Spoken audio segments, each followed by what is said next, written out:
నమస్కారం. ఇవాళ ఆనందం ఏంటో తెలుసా? నేను సాక్షాత్తు the legend, the one and only Suryakantam గారు కట్టిన ఇల్లు ఏదైతే ఉందో, అంటే ఆవిడున్న ఇంటి ముందు ఉన్నాను. సో ఇదే సూర్యకాంత రెసిడెన్సీ అని పైన, అంటే ఇక్కడ ఫ్లాట్స్ కట్టారు ఇప్పుడు. కానీ ఇదే స్థలంలో సూర్యకాంతం గారి ప్రేమ, ఆప్యాయత, గయ్యాళితనం, ఇంకా అనురాగం అన్నీ కూడా ఈ నెలంతా చూస్తుందన్నమాట.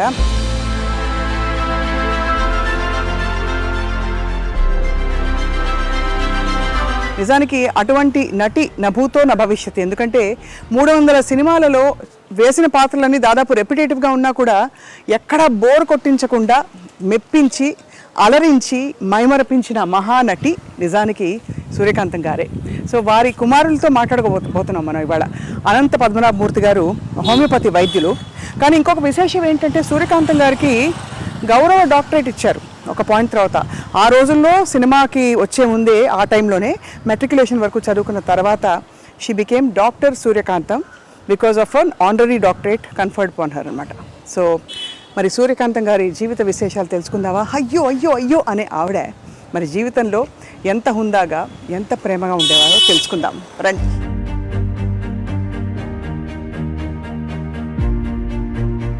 సో అదనమాట, సూర్యకాంతం గారి ఇంట్లోకి అడుగు పెడుతూ, ఇదిగో ఇది బిల్డింగ్గా ఇల్లుగా ఉన్నప్పుడు ఇది అనమాట నేమ్ ప్లేట్, సూర్యకాంతం అని. డాక్టర్ అనంత పద్మనాభమూర్తి గారు వారి కుమారులు హోమియో వైద్యులు, బాగా పరిచయం అన్నమాట, సుపరిచితులు. సో వారి ఇంట్లోకి అడుగు పెడుతున్నాం. రండి రండి రండి. నమస్కారం సార్. డాక్టర్ గారు, డాక్టర్ గారు ఇప్పుడు ప్రిస్క్రిప్షన్ రాయబోతున్నారా, అమ్మగారి విశేషాలు చెప్పబోతున్నారా తెలుసుకున్నా. అక్కడ రాగానే ఒక విధమైన కళ, ఫైర్ బ్రాండ్ కనిపించింది ఇంట్లో. అయితే మన ముందు సూర్యకాంతం గారు బాబా గారి భక్తులు చాలా అని వినికిడు అనమాట. సో మరిన్ని విషయాలు తెలుసుకుందాం. వీరేమో సూర్యకాంతం గారి కోడలు గారు అనమాట. నమస్కారం అండి. ఇక్కడ హోమియో మందులో వైపు అండ్ ఇక్కడ ఇటువైపు అంతా అవార్డులు, ఇంకా నవ్వులు, ఆశీస్సులు, పెద్ద పెద్ద వాళ్ళ ఫోటోలు ఉన్నాయి అక్కడ. చక్కని చిరునవ్వు, ఎంత గంభీరమైన పాత్రలు వేసిన, గయ్యాళితనం చూపించిన ఆ చిరునవ్వులో మాత్రం ఏదో ఒక ఆకట్టుకునే అద్భుతం ఉంది కదా. సో చూడబోతున్నాం, తెలుసుకోబోతున్నాం బోర్డు అనే విశేషాలు.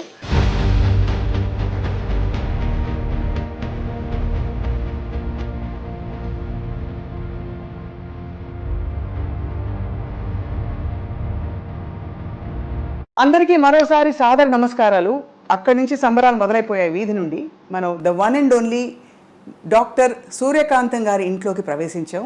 వారి అబ్బాయి ఎవరంటే డాక్టర్ అనంత పద్మనాభమూర్తి గారు, హోమియోపతి వైద్యులు. సూర్యకాంతం గారి గురించి అసలు చెప్పక్కర్లేదు. ఎన్ని చెప్పినా, ఎంత చెప్పినా మాటలు చాలవు. కానీ ఒక్కసారి ప్రయత్నిద్దాం.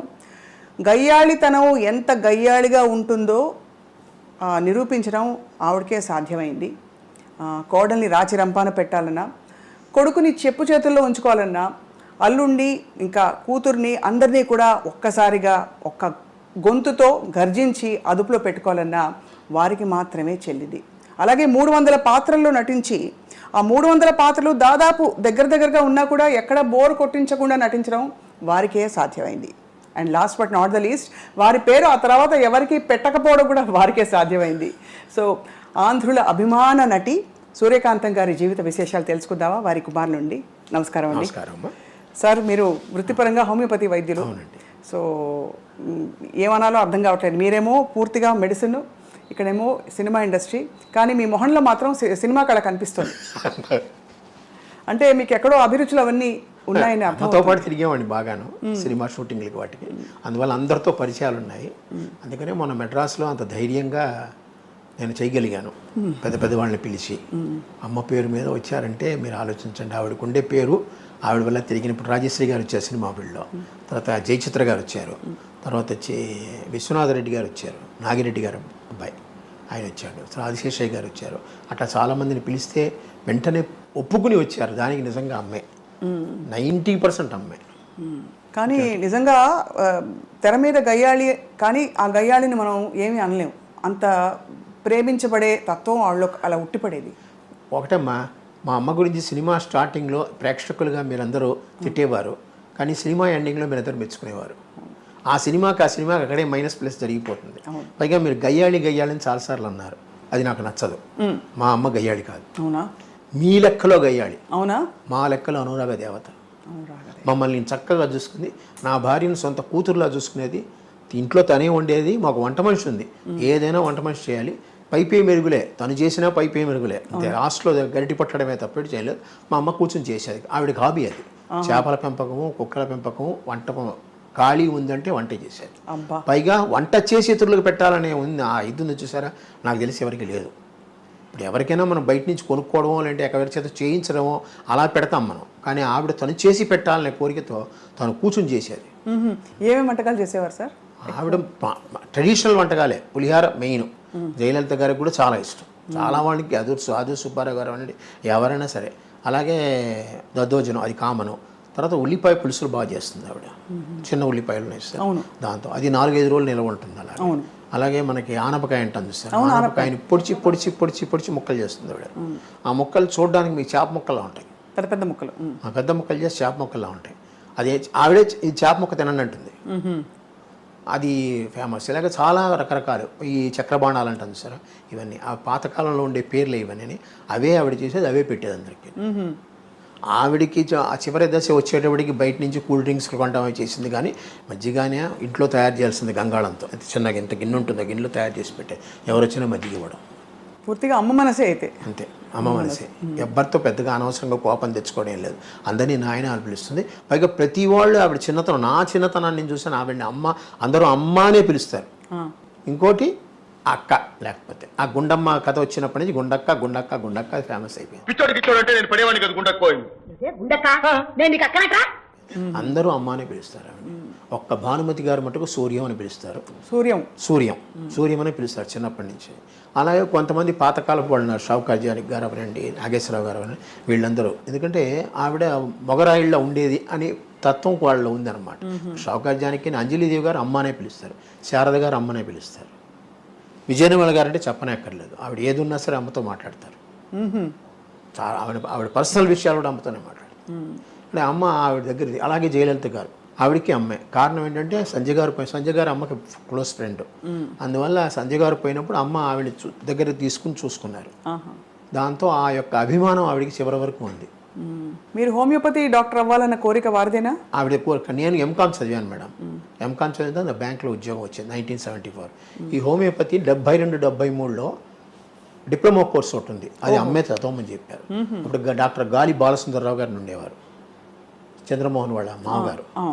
ఆయన చెప్పాడు, నువ్వు హోమియో చదువుకో, బాగుంటుంది నీకు. మీ ఇంట్లో వాళ్ళకి కూడా హోమియో చాలా ఇష్టం. ఏదో నా పేరు కోసం నా దగ్గరికి వస్తారే కానీ మీకు అది బాగా పనిచేసింది, నువ్వు హోమియో డాక్టర్ అవ్వు, డిప్లొమా ఉందని ఆయనే చెప్పారు. కుప్పికారని ఒక ఆయన ఉంటే ఆయన దగ్గరికి పంపించారు. ఆయన ద్వారా నేను నేర్చుకున్నాను. 2 సంవత్సరాలు డిప్లొమా చేశాను. తర్వాత నాకు ఆంధ్ర బ్యాంక్లో ఉద్యోగం వచ్చింది. ఆ కాలంలో అంతా 100 వాట్స్ బల్బులు కదా, ట్యూబ్ లైట్లు కూడా లేవు. నేను చెప్పే 72, 73లో ఆ వేడిలో ఫ్యాన్ వేసుకోకుండా పొట్లాలు కట్టాలంటే నా వల్ల కాదు. అందుకని మూట కట్టి పటకమే వారేశాను. బ్యాంకులో జాయిన్ అయ్యాను. ఆఖరికి 2000లో నేను ట్రాన్స్ఫర్లు తట్టుకోలేక నేను రిజైన్ చేశాను జాబ్. అప్పటి నుంచి మళ్ళీ హోమియో నాకు జీవితం అమ్మ నేర్పింది. అమ్మ ఆనాడు అంత దూరదృష్టితో ఆవిడ నాకు అది నేర్పించబట్టి ఈరోజు నాకు పెన్షన్ చాలా తక్కువ వస్తుంది. నాకు వచ్చేది 32,000 అంత పెన్షన్. అయినా కూడా నాకు హోమియోపతి వల్ల కొంచెం ఆదాయం ఉంది. కానీ అది ఇది కలిపి చక్కగా అందరికన్నా ఈక్వల్ ఒక అప్పర్ మిడిల్ క్లాస్ పర్సనాలిటీగా నేను బతుకుతున్నాను. హాయిగా. అదే అమ్మ నటించిన పాత్రలు అన్నిట్లో అంటే మీరు చాలా షూటింగ్స్కి వెళ్ళేవారా? దాదాపు నేను ఖాళీగా ఉన్నప్పుడు అమ్మ షూటింగ్కి వెళ్తాను. ఇంకా నాకు వ్యాపకం లేదు.